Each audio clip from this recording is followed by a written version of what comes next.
Shalom Alehem Besem Yesua Hamasiah. Selamat malam Bapak Ibu yang terkasih dalam nama Tuhan Yesus. Malam ini sebelum kita tidur, saya mau berbagi tentang renungan malam hari ini. Ya, kalau kemarin kita sudah berbagi tentang berkat rohani atas keselamatan, maka kali ini kita akan berbicara tentang berkat jasmani atas keselamatan. Ya, nah kita percaya bahwa ketika kita sudah menerima Tuhan Yesus sebagai Tuhan dan Juru Selamat dalam kehidupan kita, maka kita percaya tidak hanya berkat-berkat rohani saja yang kita terima, tetapi berkat jasmani ketika kita hidup di dunia ini pun Tuhan pasti beri. Oleh karena itu malam ini kita akan membahas 7 berkat jasmani atas keselamatan. Sebelumnya kita sudah pernah dengar ya firman Tuhan di Yohanes 10 ayat 10 dikatakan, pencuri datang hanya untuk mencuri dan membunuh dan membinasakan. Aku datang supaya mereka mempunyai hidup dan mempunyainya dalam segala kelimpahan. Jadi Tuhan Yesus datang untuk memberikan hidup. Tetapi bukan hanya hidup biasa-biasa, tetapi dikatakan mempunyainya dalam segala kelimpahan. Artinya apa? Bahwa jaminan kehidupan kekal yang akan diberikan kita Tuhan kepada kita nantinya juga Tuhan berikan kehidupan yang berkelimpahan saat kita masih hidup di bumi ini. Nah, dalam dampak dari keselamatan tidak hanya untuk penghapusan dosa dan kehidupan kekal yang akan dinikmati nanti di masa kekekalan, namun juga dinikmati oleh orang benar saat ini di dunia seperti pemulihan kehidupan yang baik dan pemenuhan kebutuhan selama di dunia. Nah, dalam Roma 8 ayat 17 dikatakan bahwa dan jika kita adalah anak, maka kita juga adalah ahli waris. Maksudnya orang-orang yang berhak menerima janji-janji Allah yang akan menerimanya bersama-sama dengan Kristus, yaitu jika kita menderita bersama-sama dengan Dia, supaya kita juga dipermuliakan bersama-sama dengan Dia. Jadi jelas bahwa kita sebagai anak Allah, ahli waris, juga berhak menerima janji-janji dari Allah. Nah, malam ini kita akan belajar 7 berkat jasmani atas keselamatan yang kita terima. Yang pertama dikatakan berkat kasih setia dan rahmat Tuhan. Dalam Ratapan 3 ayat 23-24 dikatakan, selalu baru tiap pagi besar kesetiaanmu. Tuhan adalah bagianku, kata jiwaku. Oleh sebab itu aku berharap kepadanya. Jadi jelas bahwa ketika kita menerima keselamatan, Tuhan memberikan berkat kasih setia dan rahmat Tuhan. Dan kasih setia Tuhan, rahmat Tuhan itu selalu baru setiap pagi, sehingga wajarlah kalau kita masih diberi oleh Tuhan kehidupan, kita bangun pagi, kita patut mengucap syukur kepada Tuhan, ya sebelum kita melakukan aktivitas lainnya, karena kita percaya kehidupan satu hari yang Tuhan berikan, itu semua karena kasih karunia-Nya, dan yang pasti itu semua karena kesempatan yang Tuhan berikan untuk kita hidup, dan yang pasti kehidupan yang ada untuk memuliakan nama-Nya. Nah, yang kedua, apa itu berkat jasmani yang kita terima? Yaitu perlindungan. Ya, covering, perlindungan, ya. Jadi Mazmur 37 ayat 23-24 dikatakan, Tuhan menetapkan langkah-langkah orang yang hidup berkenan kepadanya. Apabila ia jatuh, tidak sampai tergeletak, sebab Tuhan menopang tangannya. Wow, luar biasa. Jadi sebagai anak-anak Tuhan, kita juga mendapatkan perlindungan dari Tuhan. Bahkan Tuhan menentukan setiap langkah-langkah kita, supaya langkah-langkah kehidupan kita berkenan di hadapan-Nya.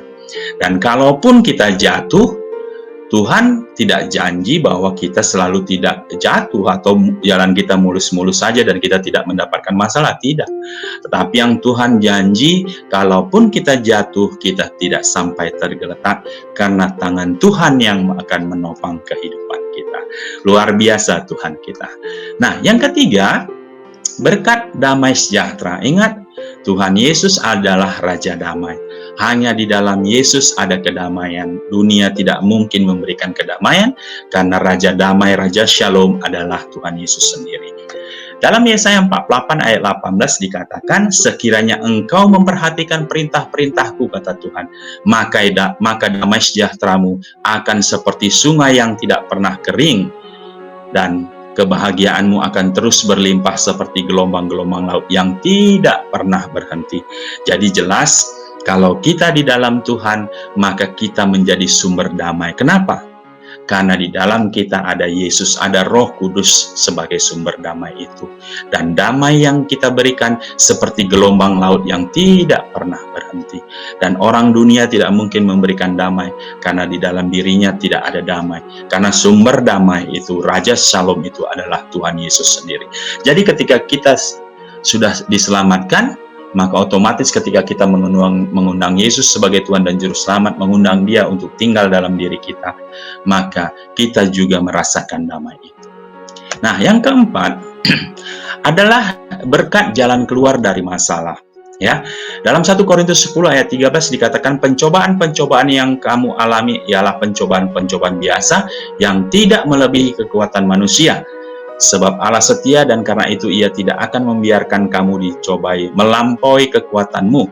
Pada waktu kamu dicobai, Ia akan memberikan kepadamu jalan keluar sehingga kamu dapat menanggungnya. Ingat sekali lagi, ketika kita menjadi pengikut Kristus, ketika kita menjadi anak Tuhan, Tuhan tidak berjanji bahwa kita tidak mengalami masalah, tidak.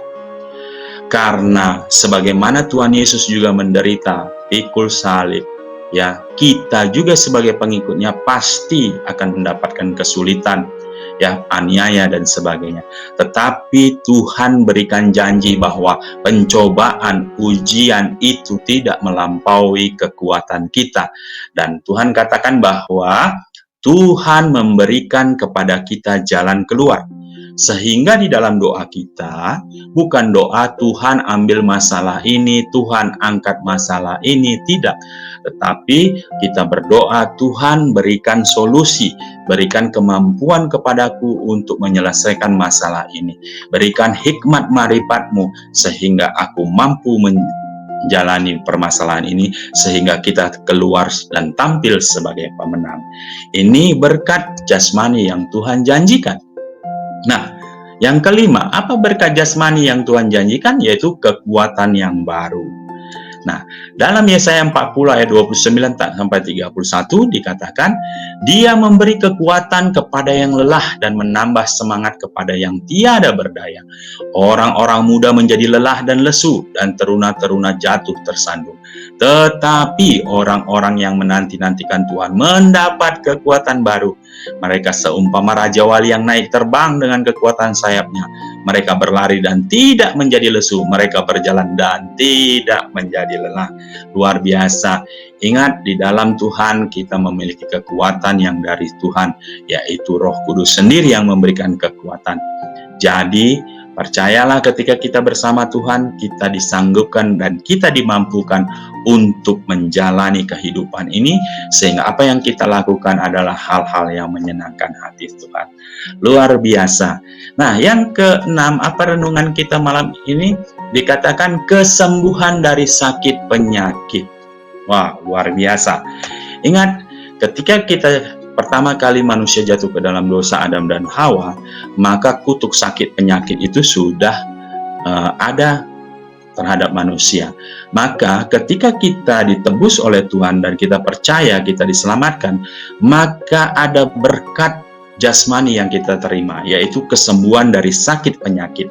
1 Petrus 2 ayat 24 dikatakan, Ia sendiri yang telah memikul dosa kita di dalam tubuhnya di kayu salib, supaya kita yang telah mati terhadap dosa hidup untuk kebenaran.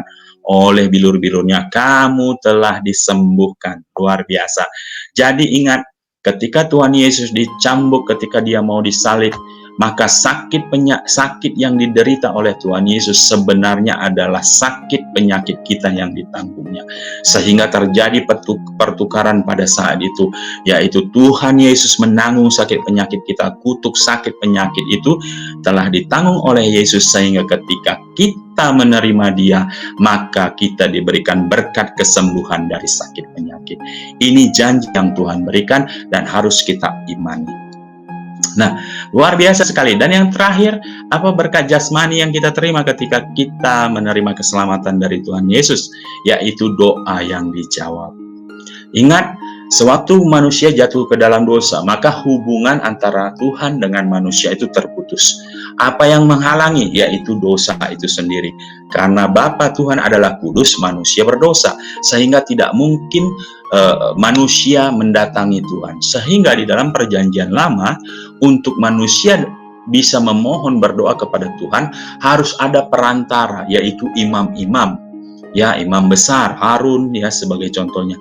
Inilah imam yang menjadi jembatan atau perantara, yaitu membawa persembahan penghapus dosa, korban bakaran, korban keselamatan dan sebagainya kepada Allah. Manusia tidak bisa langsung menghadap kepada Tuhan. Tapi puji Tuhan, ketika Tuhan Yesus mati di kayu salib, Tuhan Yesus menjadi perantara kita.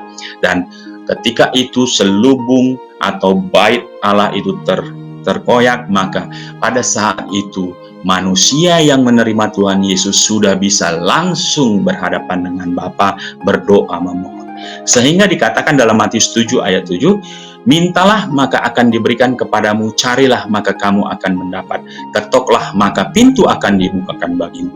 Jadi sebagai orang benar, sebagai orang yang sudah percaya kepada Tuhan Yesus, tidak ada lagi penghalang untuk kita langsung berdoa memohon kepada Tuhan. Dan janji Tuhan, maka ketika kita mencari, maka kita mendapat. Ketika pintu diketuk, maka pintu itu akan dibukakan bagi kita. Jadi sekarang kita tidak perlu takut untuk berdoa kepada Tuhan, karena kita bisa langsung memohon kepada Tuhan. Luar biasa kalau engkau telah diselamatkan dan engkau telah menjadi anak Allah yang tentunya menjadi ahli waris dari kerajaan surga itu sendiri. Terima kasih Bapak Ibu yang terkasih dalam nama Tuhan Yesus. Malam ini itu renungan malam yang bisa saya sampaikan, kiranya menjadi berkat bagi kita semua dan iman kita semakin dikuatkan. Dan dukung, subscribe channel Jugisu Broadcast dan bagikan kepada sebanyak orang, sehingga melalui pelayanan ini banyak orang yang menerima Tuhan Yesus. Terima kasih. Shalom, Tuhan Yesus memberkati.